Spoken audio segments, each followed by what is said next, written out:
సెగ cinema అనగానే బాగా గుర్తొచ్చే పాట ఏంటి? వర్షం ముందుగా.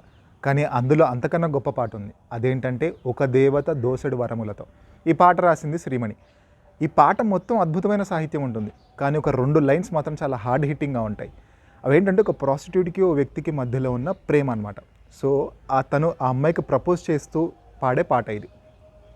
బ్యాక్‌గ్రౌండ్‌లో వచ్చే సాంగ్ మౌంటేజెస్ అన్ని రకరకాల మౌంటేజెస్ ఉంటాయి. బ్యాక్‌గ్రౌండ్‌లో వచ్చే సాంగ్. ఇందులో ఓ చోట అంటాడు శ్రీమణి, విరబూసిన పువ్విది అందరిది పరిమళం నా సొంతం అంటాడు.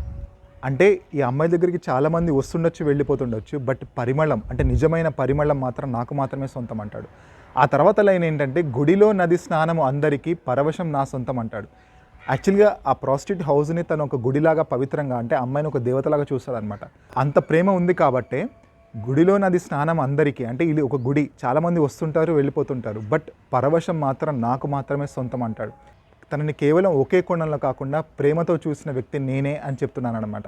సో ఇది ఇంకా డీకోడ్ చేస్తే ఇంకా చాలా అర్థం ఉంటుంది. బట్ ఇక్కడ అవ్యక్తంగా ఉండడం మంచిది. యాక్చువల్గా ఏంటంటే ఇది పాట సినిమా చూసిన వాళ్ళకి, వీడియో చూసిన వాళ్ళకి ఇంకా బాగా తెలుస్తుంది. అంటే ఎందుకు శ్రీమణి ఆ లిరిక్స్ రాశాడనేది. సో ఇలాంటి పాటల గురించి మనం ముందు వీడియోలో మాట్లాడుకుందాం.